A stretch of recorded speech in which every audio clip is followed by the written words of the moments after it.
Sega.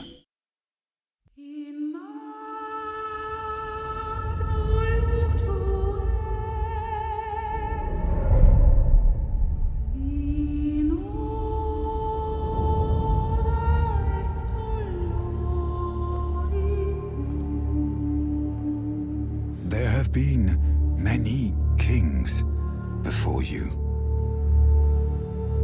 Many names. Many titles.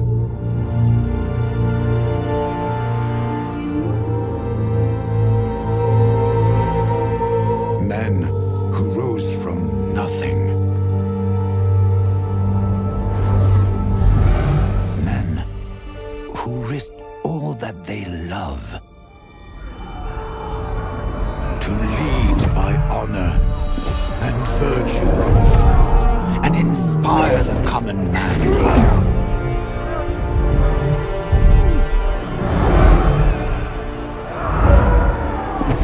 Do you think you're different?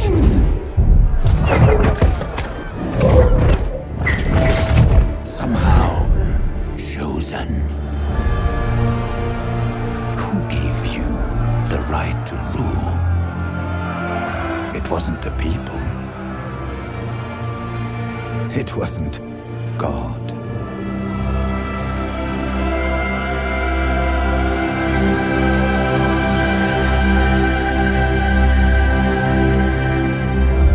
It was you.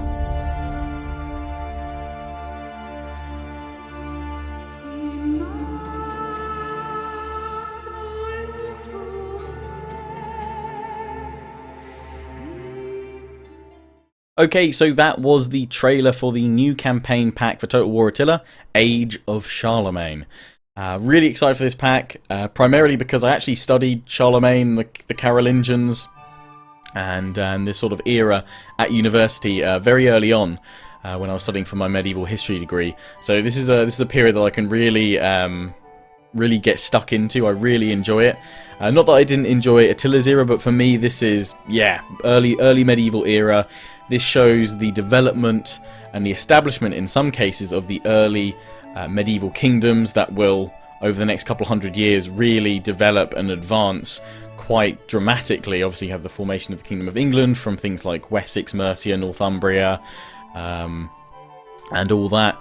You know, with Charlemagne himself, you have King of the Franks. He becomes King of Italy and the first Holy Roman Emperor. So there's a lot that goes on, quite dynamic during this period, and it'll be very interesting to see how that plays out. Creative Assembly haven't announced the playable factions yet. They've said they're going to be starting revealing them next week via their Twitch channel, and you can find the link to all this information that I'm getting. I'm just getting off the Total War wiki page. I wasn't sure if I was going to make a video about Age of Charlemagne, but I thought I'd throw together some of the information we know so far with the campaign map so we can kind of get a glance of it. And also because this is going to be the Let's Play, I'll do a Let's Play of a faction of Age of Charlemagne to replace my Huns campaign, because that's nearly done. I've nearly got the victory conditions, so maybe I'll just stretch out a little bit more so it lasts until the 10th of December when this campaign pack comes out. Maybe it'll end before, but I'll do some filler stuff in between. But this will be what my next brand new Let's Play will be, taking over from the Huns when that finishes. So I'm quite looking forward to this.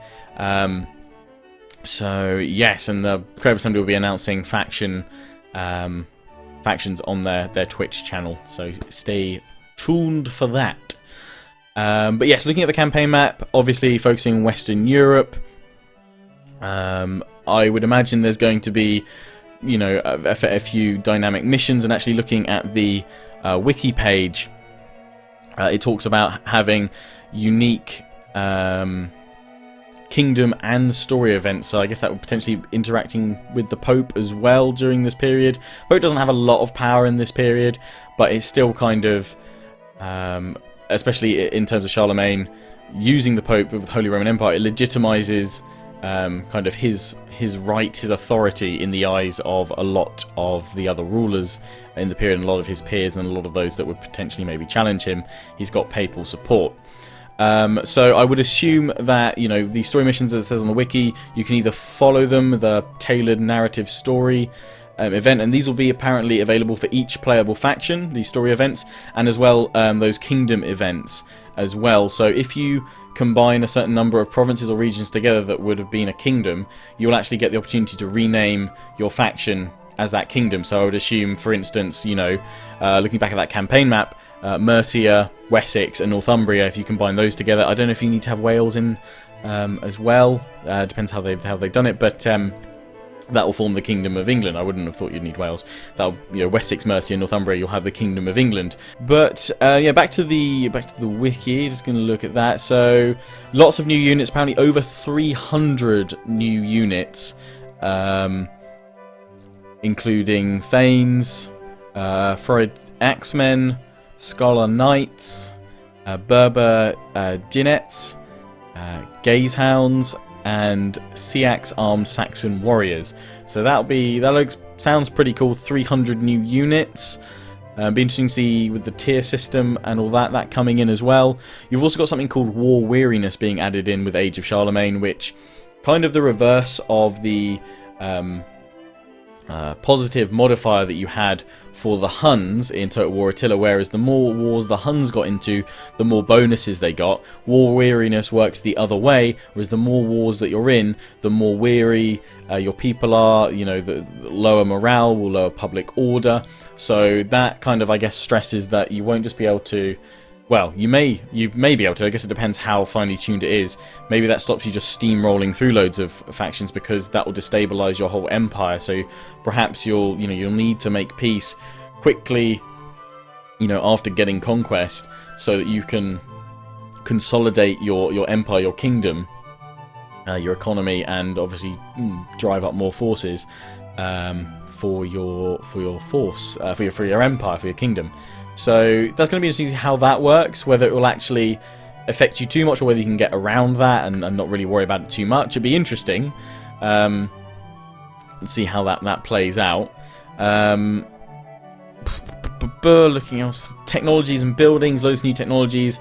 Again, as it mentions on the wiki, this is early medieval era. You're just starting to get the ideas of feudalism and later on chivalry, and how that will impact your development, your units and things like that.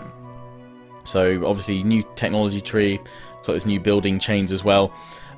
Agents have been changed. You've got assassins, spies, priests or imams, depending on your religion, and I focus on being a bit more powerful, but on a specific ability set rather than being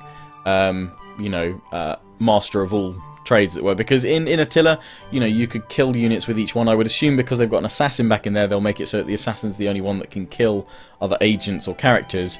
Spies for scouting and gaining intel, and potentially maybe they'll be the ones that can weaken walls or weaken defenses and things like that. And then priests for probably public order, sanitation bonuses, research rate changes and things like that. That's how I would have thought they'd be. You've also got new army and navy legacies to focus on, to customize your armies and things like that. I would assume there's going to be new traits and things like that as well. New skills trees for generals too.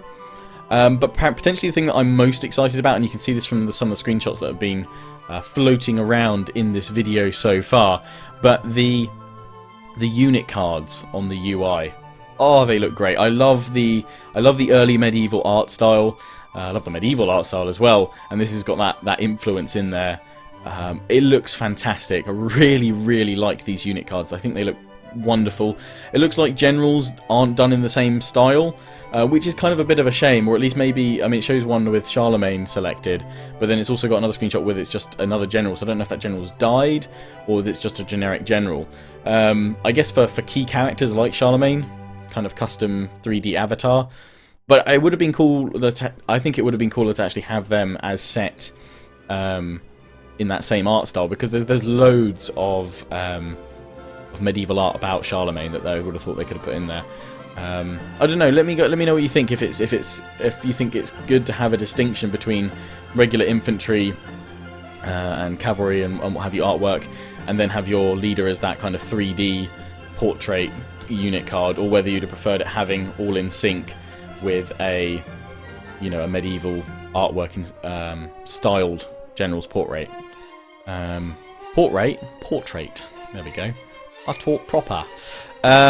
Anyway, I think that's pretty much all I need to say on this.